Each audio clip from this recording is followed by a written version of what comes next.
Você tem esperança? Qual é a base da sua esperança? A esperança bíblica é apenas para aqueles que estão vivos? Ou a esperança também contempla aqueles que já morreram? Você conhece a definição da palavra esperança dentro desse contexto bíblico? Eu sou Vinícius Cassiano, você está na plataforma Gospel Class, nas aulas da Escola Bíblica Dominical. Desta feita, nós estamos aqui com a lição de número 13.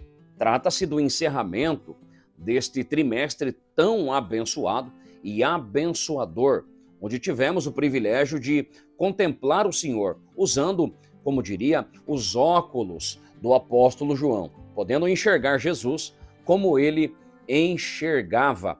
A lição que nós temos aqui, a lição de número 13, traz este título: Renovação da Esperança. Jesus ele veio para renovar a esperança dos discípulos e a nós também, que somos escolhidos pelo Senhor. A lição gira em torno desta temática, tá certo? O texto áureo está no Evangelho de João, como toda a lição, basicamente, capítulo 20, versículo 26, que diz assim: E 8 dias depois, estavam outra vez os seus discípulos dentro, e com eles Tomé. Chegou Jesus, estando as portas fechadas, e apresentou-se no meio e disse: Paz seja convosco. Esta é a razão da nossa esperança. A certeza de que Jesus, ele está vivo, é a base da nossa esperança, tá certo? A verdade prática, por sua vez, diz assim: a ressurreição de Cristo representa o ápice da esperança cristã. Muito bem? Trata-se do ponto culminante da nossa fé e da nossa esperança.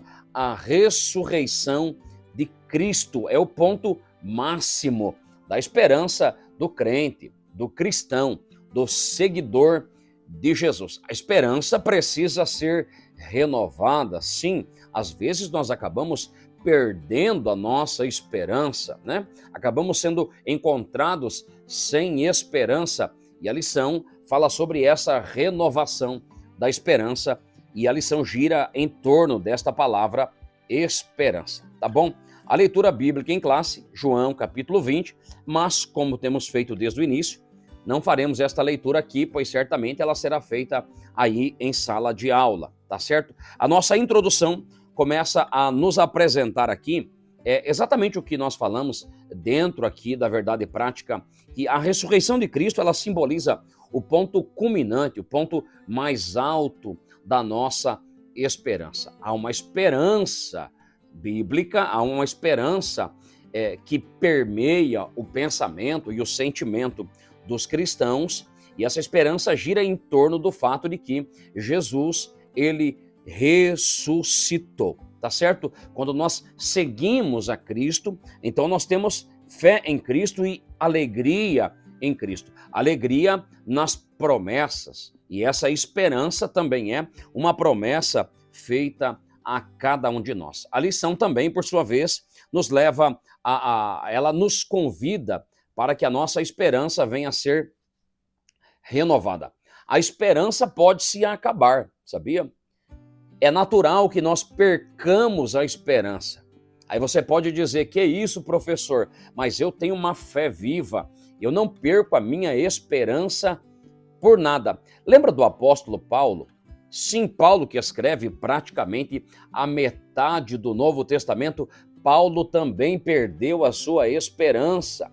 Paulo era muito forte, muito destemido, um atleta de Cristo, que não enfrentava, não via dificuldades, mesmo quando enfrentava as perseguições, as intempéries. Mas quando você lê Atos, capítulo 27, o contexto de naufrágio ali, Paulo vai dizer, Lucas registra, né? E já havendo muitos dias que nós não víamos nem sol, nem estrelas, e caindo sobre nós uma não pequena tempestade, fugiu-nos toda a esperança de salvarmos. Paulo perdeu a sua esperança, mas ainda nesse contexto, ele acorda dizendo: varões, irmãos, tenham bom ânimo. Você não acha curioso o fato de Paulo dormir sem esperança e acordar dizendo tenha um bom ânimo? Naturalmente, alguém pergunta, por que é que você mudou, Paulo? Você estava sem esperança e agora está aí pedindo bom ânimo aos irmãos? Paulo responde dizendo, é porque esta mesma noite, um anjo do Deus ao qual eu sirvo esteve comigo e me fez saber que ninguém morrerá. O anjo do Senhor desce, fala com Paulo e renova a sua esperança. A lição também nos convida para que a nossa esperança seja renovada. Sim, Deus renova a nossa esperança. Tá certo? A palavra-chave da nossa lição é essa, esperança. E daqui a pouco eu lhes apresento a definição dessa palavra esperança. Vamos para o tópico 1. O tópico 1 diz assim, paz seja convosco.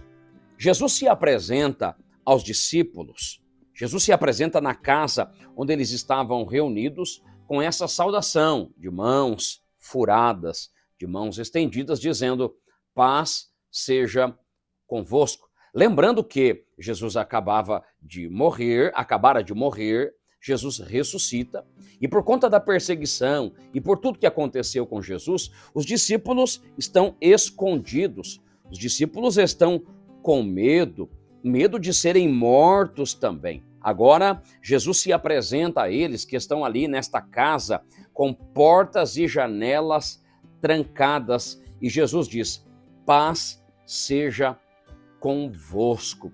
Ninguém abriu a porta para ele entrar. Ninguém abriu a janela para ele entrar. Ele simplesmente surgiu.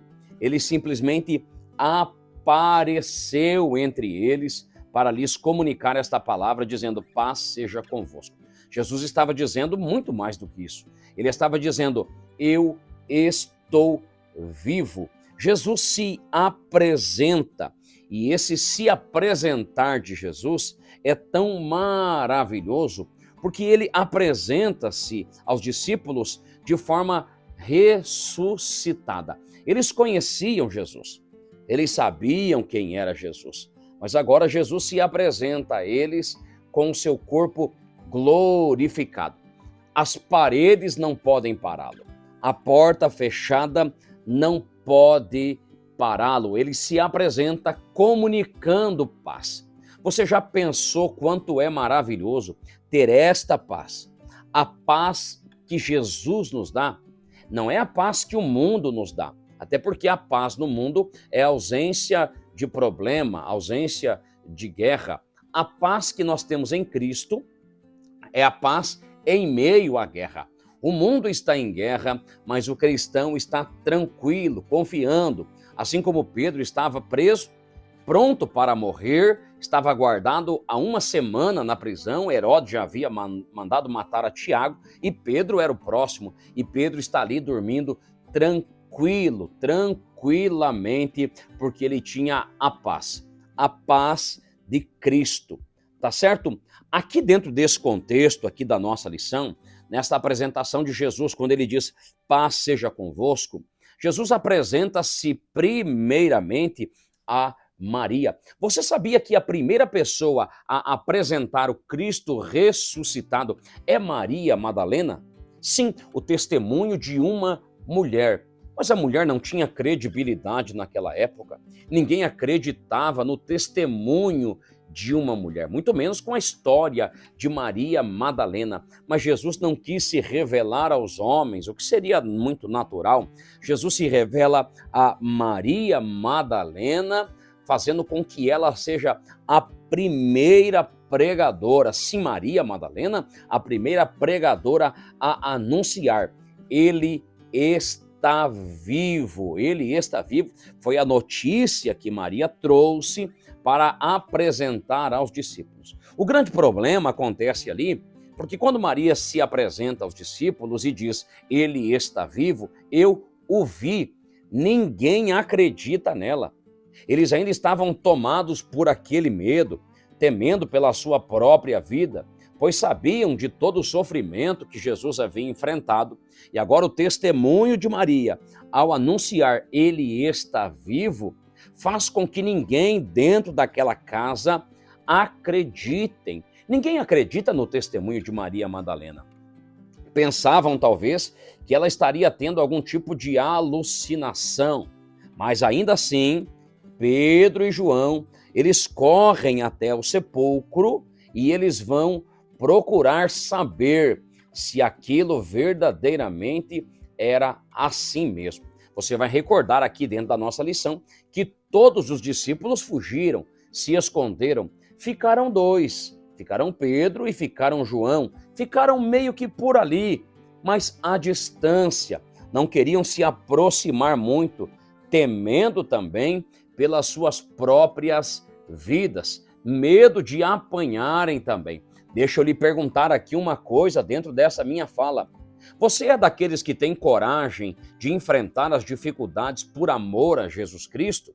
Ou você é daqueles que sabe que se aproximar de Jesus, será provado, será perseguido, será odiado pelo mundo e por isso vive assim seguindo Jesus à distância, olhando de longe? Olhe lá, hein? O bom de andar com Jesus é andar pertinho dele.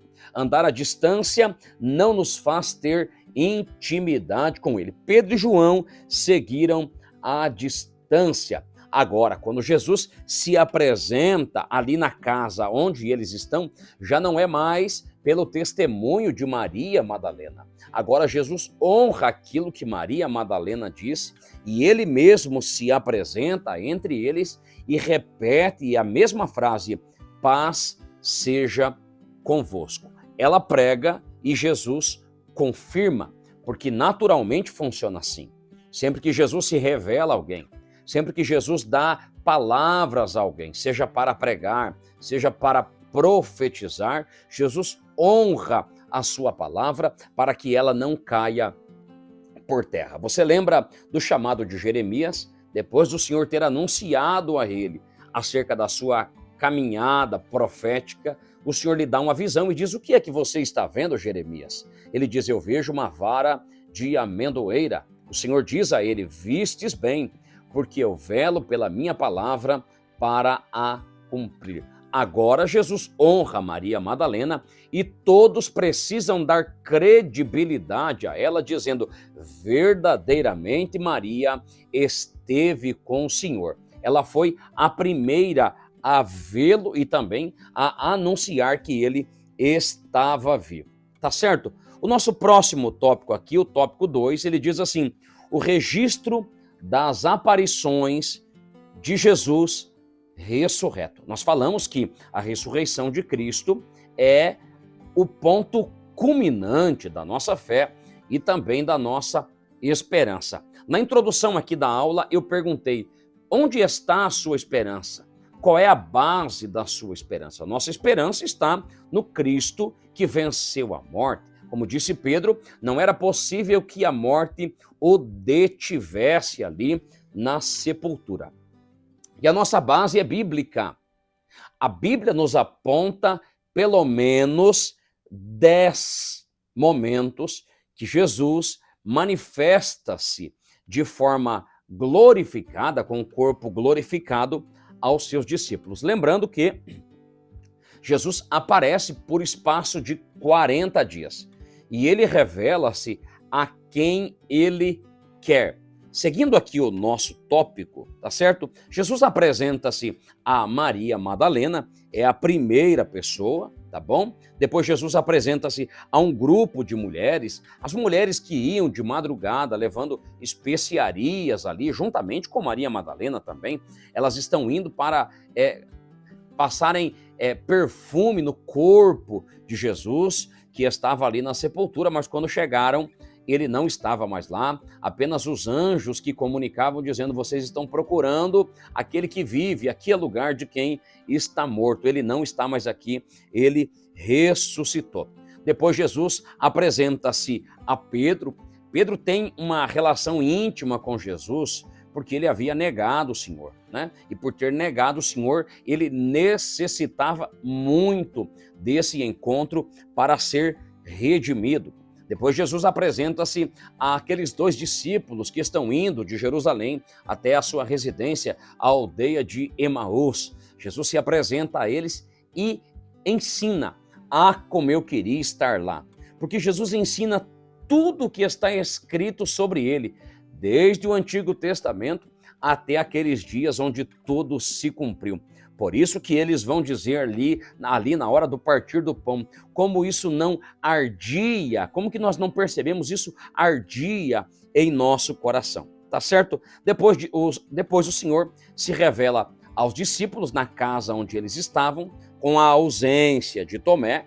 Quando o Tomé não está presente, Tomé chega e eles vão dizer a Tomé, o Senhor esteve aqui, ele está vivo, e ele disse, paz seja convosco. Tomé era um homem de Deus, sim, mas ele demonstrou-se ser um cético naquele momento, e ele disse, eu só acredito se eu colocar o meu dedo ali, se eu colocar a minha mão ali no buraco que foi feito nele, né? Agora, uma semana depois, Jesus apresenta-se novamente, agora na presença de Tomé, e Jesus não fala com ninguém, apenas com Tomé. Jesus se apresenta para ele e diz, Tomé, vem aqui, põe a tua mão aqui, você quer tocar? Toque então, para você saber que isso sou eu.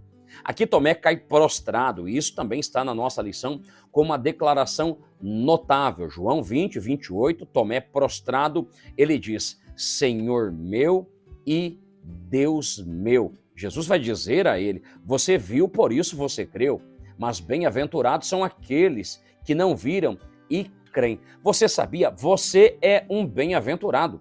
Eu sou um bem-aventurado, porque nós não vimos o Senhor, mas cremos nele.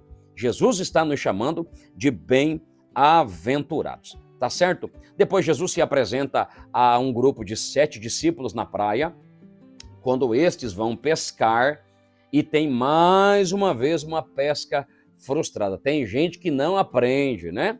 A pescaria frustrada de Pedro, quando do início da sua chamada, foi assim. E agora Pedro disse, eu vou pescar, os discípulos foram juntos e mais uma vez tiveram uma pescaria frustrada. Se não fosse Jesus na areia preparar para eles ali pão e peixe, aquele dia teria sido um dia de fome. Depois Jesus apresenta-se a um grupo de 500 irmãos. É o que Paulo disse, pelo menos 500 irmãos. Jesus apresenta-se a estes. Jesus apresenta-se a Tiago. Tiago, seu irmão uterino. Por que irmão uterino? Porque ele era irmão por parte de mãe apenas. Jesus tinha como mãe Maria, mas José não era pai biológico de Jesus. Esse Tiago, e é o mesmo que escreve a epístola, ele é irmão de Jesus porque nasce de Maria, mas ele é filho biológico de José, tá certo? Então Maria e José tiveram não apenas Filipe, mas tiveram Tiago e tiveram outros irmãos também, tá bom? Depois Jesus manifestou-se pela última vez ali quando ele é assunto aos céus. Jesus vai ser assunto aos céus ali no Monte das Oliveiras. Quando Jesus sobe, então, acontece aquilo que Lucas descreve, né? Jesus foi assunto aos céus, foi escondido pelas nuvens e descem 2 anjos dizendo, por que é que vocês estão assim espantados, varões galileus, olhando para o alto? Esse mesmo Jesus que vocês estão vendo subindo, ele também voltará, ele descerá da mesma forma. É uma promessa feita, né? Uma promessa escatológica a todos aqueles que nele creem, tá certo? São 10 manifestações, 10 eventos distintos, onde Jesus se apresenta. E todas essas bases, todas essas afirmações confirmam o fato da ressurreição. Por isso não há dúvidas. Nós podemos anunciar, Jesus, ele está vivo. Não é só Maria que sabe disso, não é só Pedro que sabe disso, nem Tomé, nem 500 irmãos, nem Tiago. Nós sabemos, a palavra de Deus, o Espírito Santo que habita em nós, nos faz saber, Jesus está vivo. A nossa esperança não é igual à fé, não. A fé é o firme fundamento daquilo que não se vê. A nossa esperança, ela é uma esperança cimentada. A Bíblia é a revelação. A Bíblia é a palavra de Deus. E na palavra de Deus nós encontramos respaldo para que a nossa esperança seja renovada, tá certo? O nosso Jesus, ele está vivo, e isso já foi provado com muitas e infalíveis provas. Essa é a frase de Lucas quando escreve a Teófilo, tá certo? Tanto o Evangelho como também o único livro histórico do Novo Testamento, o livro de Atos dos Apóstolos, tá bom? Vamos seguindo aqui, o subtópico 3 diz assim: preciosas lições. Nós podemos extrair aqui desse contexto algumas preciosas lições. A primeira preciosa lição é o ponto culminante da fé cristã. O fato de que Jesus, ele está vivo. É a base da pregação de Paulo. Paulo escreve à igreja de Corinto dizendo: e se Cristo não ressuscitou, então é vã a vossa fé, é vã a nossa pregação. Perceba que o ponto basilar aqui da pregação de Paulo é a ressurreição de Jesus. Paulo disse: ele está vivo, ele ressuscitou. E se ele não ressuscitou, então é vã a nossa pregação e também é vã a nossa fé. É a base, tá certo? Essa é a primeira lição preciosa que nós podemos encontrar aqui. A segunda lição é esse fato aqui inquestionável. O fato da ressurreição é inquestionável. Surgiram várias teorias, teoria do desmaio, o que foi desmentido pela própria ciência, né?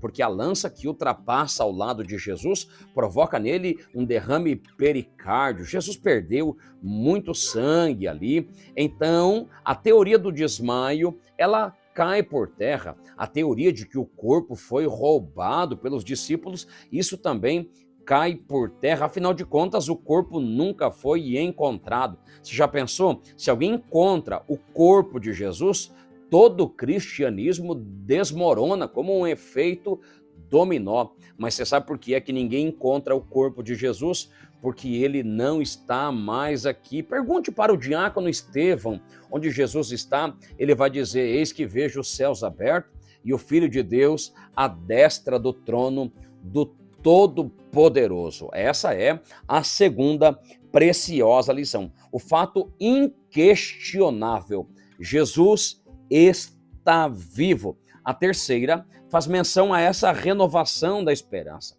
Porque assim como Cristo ressuscitou dos mortos, também os que dormiram em Cristo ressuscitarão e nós seremos arrebatados. É a promessa bíblica. A palavra de Deus, ela não falha. Palavras de Jesus: passarão os céus e a terra, mas as minhas palavras, essas não passarão. Toda a Escritura se cumpre e se cumprirá na vida daquele que crê e também na vida daquele que não crê. Assim como Jesus ele foi ressuscitado, aqueles que estão na sepultura, que morreram em Cristo, diz a palavra de Deus, ressuscitarão primeiro. Então, quando alguém dorme em Cristo, em comunhão com Cristo, não é um adeus. Embora a palavra adeus, nós usamos ela de forma errada, né? Nós usamos a palavra adeus para dizer até nunca mais. Mas a palavra adeus, ela significa eu te encomendo a Deus. Eu te entrego a Deus. A etimologia da palavra adeus é essa aqui. Quando alguém morre em Cristo, nós dizemos a ele: eu te entrego a Deus. Ou dizemos a ele: até logo, até breve, porque é uma esperança em nós de que, assim como Jesus foi ressuscitado, nós também, se descermos à sepultura, seremos ressuscitados. E se estivermos vivos, não tem problema, nós seremos arrebatados. Isso é promessa de Deus contida na sua palavra, que é a sua revelação à humanidade. Tá bom? Tópico 2 diz assim: aparição de Jesus, esperança e plena alegria. O medo deu lugar à esperança. Eu já citei aqui que os discípulos estavam com medo, porque Jesus apanhou como ninguém mais tinha apanhado. Jesus sofreu e foi torturado como ninguém havia sido torturado daquela forma. Aqueles que estão, os ladrões que estão um à direita, outro à esquerda, nenhum deles apanha, nenhum deles sofre como Jesus sofre. E os discípulos estão aqui tremendo de medo, fechados dentro dessa casa, no subúrbio ali de Jerusalém. E Jesus se revela a eles. Quando Jesus se revela a eles com o corpo glorificado, Jesus renova a esperança. Então, o medo é mandado embora. E quando Jesus se apresenta a eles, a esperança afasta a desesperança. Você sabia que o crente tímido, o cristão que tem medo, ele ainda está naquele modo natural, ele ainda teme pela sua própria vida. Mas quando ele tem acesa dentro de si essa chama da esperança, então ele manda o medo embora. Você lembra que Pedro, por medo, disse 3 vezes não conhecer o Senhor? Agora, quando cheio do Espírito Santo, quando ele abre a porta no cenáculo onde estão reunidos e ele vai descer, ele já recebe uma palavra de alguém dizendo: está bêbado, vocês todos estão bêbados, sendo esta hora do dia. Ele, cheio de esperança e de coragem, não tem medo agora. Ele vai dizer: não é vinho, não. O que está acontecendo aqui é que Deus está cumprindo em nós a sua promessa. E ele faz menção a Joel, dizendo: eis que naqueles dias derramarei do meu espírito sobre toda a carne. Perceba que o medo foi embora. Pedro agora tem a sua esperança renovada. Basta conhecer o Cristo ressurreto para que esse medo bata em retirada. Alguém disse, e eu concordo, o medo tem medo da coragem. Quando a esperança enche o nosso coração, nós nos enchemos de coragem para anunciar a Cristo e dizer que Ele vive, Ele está vivo. Deixa eu lhe perguntar aqui uma coisa. Você sabia que um encontro com Jesus muda tudo? Um encontro com Jesus tem poder para mudar a história de uma vida. Um encontro com Jesus ali no tanque de Betesda mudou uma vida inteira. O encontro de Jesus com a mulher chamada de mulher do fluxo de sangue, um encontro mudou a vida dela para sempre. Um encontro de Jesus com Saulo no caminho de Damasco fez do perseguidor o maior pregador da sua época. Sim, um encontro com Jesus muda tudo. Quando Jesus apresenta-se, revela-se aos discípulos, então agora a desesperança dá lugar à esperança e eles são cheios de alegria. Tá bom? Vamos seguindo aqui. A tristeza deu lugar à alegria, o nosso próximo tópico aqui, tá certo? Quando Jesus se apresenta, os discípulos se alegraram em ver o Senhor. E agora eu preciso fazer menção. Você já foi naquele culto onde você sente a presença dele? Nos louvores, na parte instrumental, quando estão tangendo os instrumentos, ou na hora da pregação, ou quando, através da diversidade de dons, o Espírito do Senhor fala através de profecia, através do dom da ciência, e a gente sabe que Jesus está ali, não dá uma alegria que enche o nosso coração, fazendo até com que a gente imagine que dá para voar. E se levantar a mão, a gente pensa que dá para tocar no céu. Não é mais ou menos assim? É indescritível, eu sei, mas eu também sei que é mais ou menos assim. Quando eles viram o Senhor ali, eles se alegraram. Se alegraram porque ele estava vivo, se alegraram porque viram o rosto de Jesus ali. Ai, você consegue imaginar como será glorioso quando nós pudermos ver a face adorada do nosso Jesus lá no céu de glória, o céu que nos está preparado antes da fundação do mundo? Com certeza teremos esta grande alegria, tá certo? Seguindo aqui, estar com Jesus, ver a Jesus, sentir a Jesus, nos enche de alegria. O remédio para a tristeza é a presença de Jesus. O remédio para a tristeza não é aquele que a gente toma e dorme.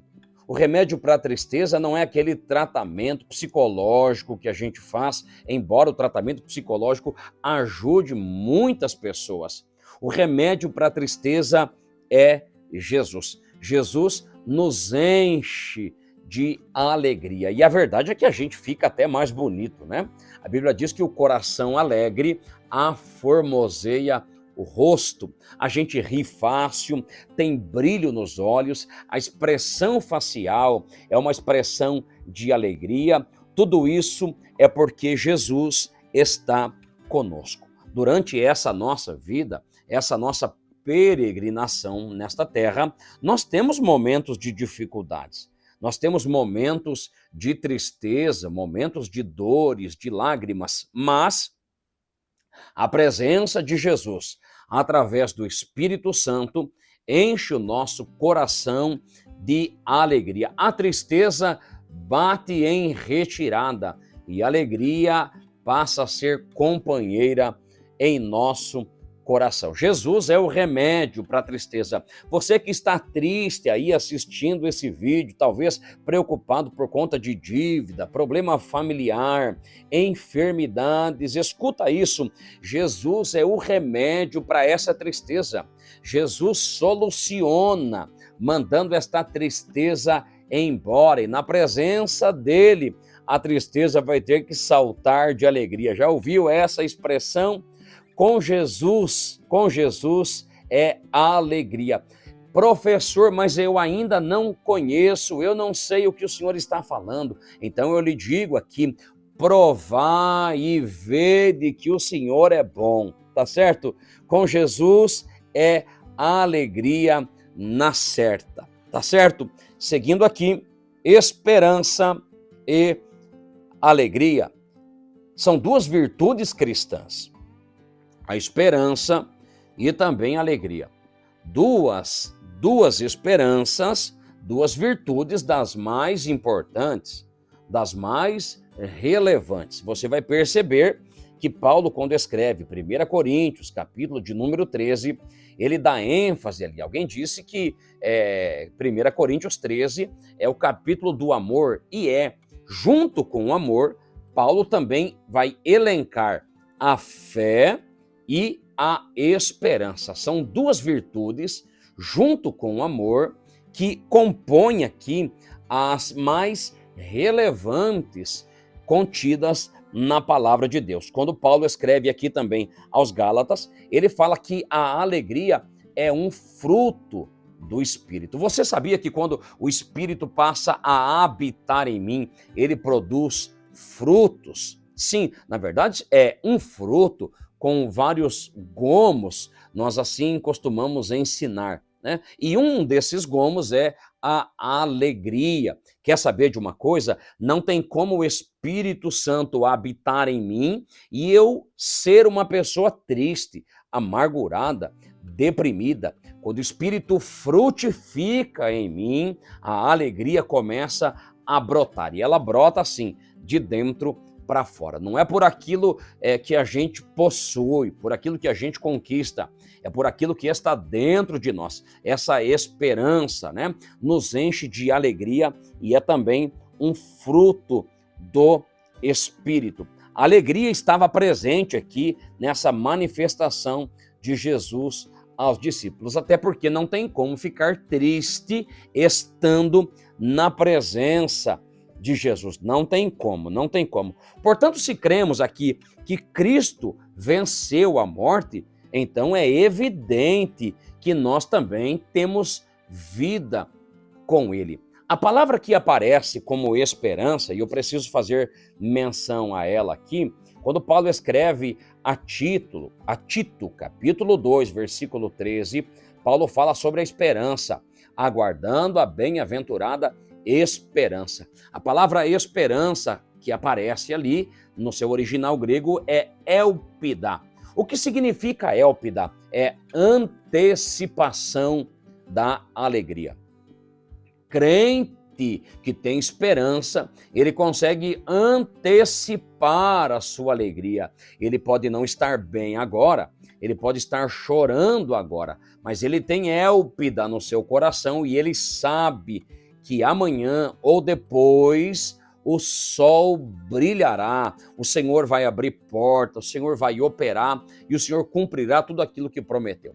O crente que tem Élpida no seu coração, ele consegue antecipar a alegria, ele pode até dar testemunho dizendo, agora não está bem, mas eu sei os planos que o Senhor tem para mim e os caminhos dele são mais altos do que os meus, tá certo? Que nós tenhamos esta Élpida em nosso coração, antecipar a alegria. Não está bom agora, mas vai ficar bom. Alguém prega por aí dizendo, vai ficar pior, vai ficar difícil. Tudo bem, está fazendo menção a um contexto escatológico, as dores de parto que preparam a terra para a vinda de Cristo e o período da grande tribulação. Mas para o crente, ele deve ter no seu coração Élpida, essa esperança, antecipar a alegria, dizendo, agora não está bom, mas eu sei pela palavra de Deus que a alegria está vindo aí, ele já se alegra agora, pela certeza de que isso se cumprirá na sua vida, tá certo? Tópico 3, aparição de Jesus, convicção fortalecida. O protagonista aqui desse tópico é Tomé. Tomé é chamado Dídimo. Tomé, ele acreditava no Senhor. Ele era um homem honesto, andava com Jesus. Mas, naturalmente, ele duvidou. Ele duvidou quando Maria Madalena e também os discípulos deram testemunho dizendo que Jesus estava vivo. Poxa vida, todo mundo viu, só eu que não. Ele acaba não acreditando e, sem pensar, ele libera esta frase, dizendo, eu só vou acreditar se eu ver os furos nas suas mãos. Eu só vou acreditar se eu tocar no seu lado, ali onde foi furado. Você vai perceber aqui que a dúvida de Tomé vai ser dissipada. A dúvida dele era, será realmente que Jesus ele ressuscitou? Será realmente que Jesus está vivo, como todo mundo está falando? Nós estamos aqui abertamente trazendo essa temática à tona e apresentando de forma pública aqui no YouTube, dizendo, Jesus está vivo. E pode ser que alguém esteja ouvindo dizendo, como ele está vivo e só eu não sei. Só eu não falei com ele ainda. Pode ser que você esteja com o seu coração cheio de dúvidas. Tomé também teve as suas dúvidas, e a dúvida é um sentimento natural, e a dúvida é dissipada através da revelação do próprio Jesus. A gente começa a perguntar dizendo, será que Jesus vai se preocupar com a dúvida de um? Pois acredite, Jesus voltou ali na mesma casa só para dar esta revelação, para entregar esta revelação a Tomé, e esse é o próximo tópico aqui, fortalecimento da fé. Eu disse que Jesus esteve com Maria Madalena, que Jesus revela-se às outras mulheres, a Pedro, revela-se aos discípulos no caminho de Emaús, revela-se aos discípulos reunidos na casa onde estavam ali com medo, e Tomé não estava presente. Uma semana depois, 8 dias depois, Jesus se apresenta só para se revelar a Tomé. Ninguém contou para Jesus o que Tomé disse, mas Jesus ele é onisciente, ele sabe de todas as coisas, e ele apresenta-se, Pai, seja convosco, e vai exatamente aqui a Tomé, para dissipar a dúvida de Tomé. Tomé tem um encontro agora com Cristo ressurreto.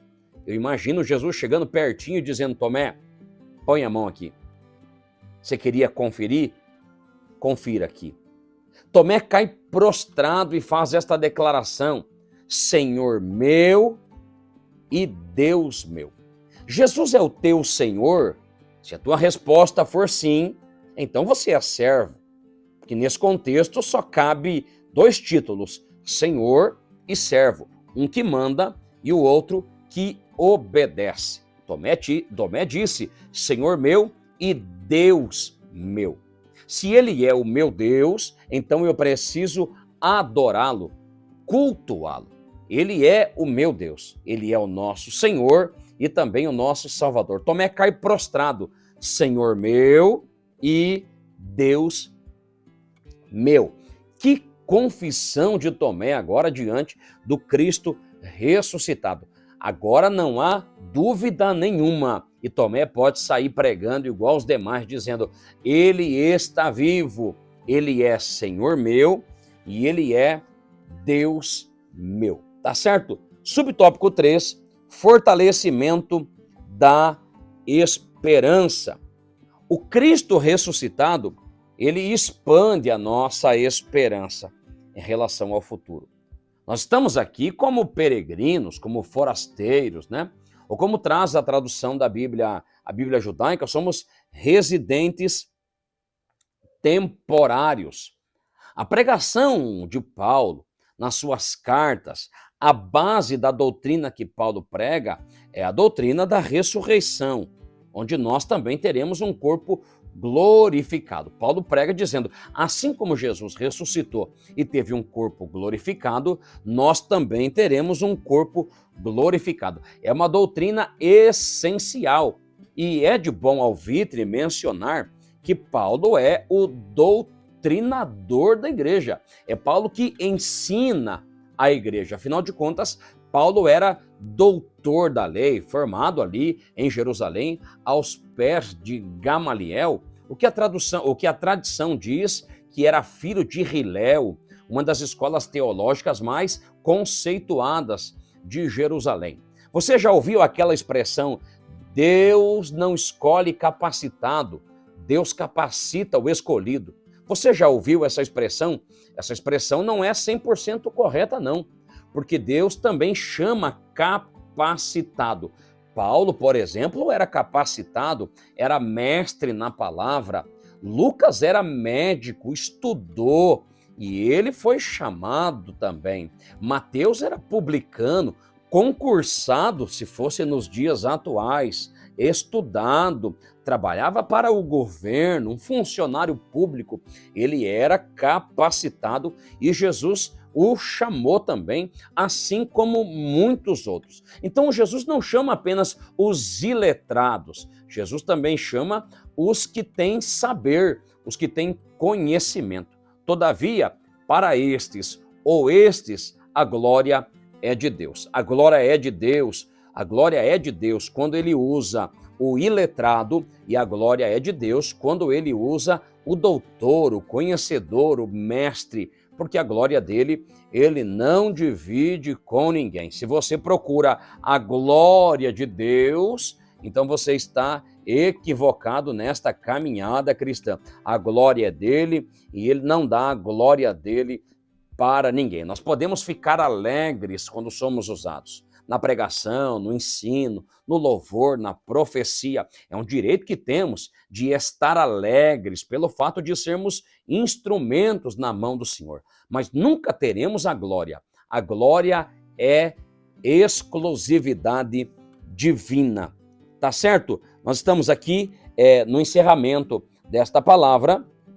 A base da pregação de Paulo fala sobre essa glorificação. E isso também é a antecipação da nossa alegria. Como eu disse, a palavra élpida. O que acontece com Jesus, segundo a linha doutrinária de Paulo, é que assim como Jesus, ele ressuscitou, nós também seremos ressuscitados. Então, o que acontece com ele é uma antecipação daquilo que vai acontecer com cada um de nós. É a base da pregação de Paulo. Paulo prepara a igreja e Paulo, quando está para ser morto ali, oferecido como libação, como ele mesmo diz na sua última carta, que é a 2 Timóteo, ele não está triste. Ele diz: eu combati o bom combate, terminei a carreira e ainda guardei a fé, e desde já a coroa da justiça me está preparada, reservada, preparada, é o que Paulo está dizendo. Ele está pronto para morrer com Cristo. A esperança, ela é fortalecida Se você que está assistindo essa aula já perdeu a sua esperança, eu clamo nesta aula para que você dê ouvidos à palavra de Jesus. Assim como Cristo teve o seu corpo glorificado, nós também teremos o nosso corpo glorificado. Pode a ciência não conseguir explicar, pode a física não conseguir explicar como que nós subiremos aos céus, não tem problema. A grande verdade da palavra de Deus é esta: nós estaremos com o nosso Cristo no céu para todo sempre. Tá certo? A conclusão aqui também nos traz um ponto interessante.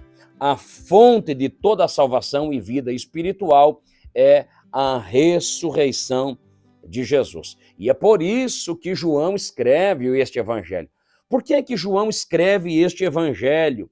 Para que nós possamos crer que Jesus é o Cristo, o Filho de Deus, e ao crerdes, tenhais vida em seu nome. O propósito do escrito de João, do evangelho de João, é exatamente esse aqui, para que nós possamos crer que Jesus Cristo é o Filho de Deus e para que, crendo, nós tenhamos vida em seu nome.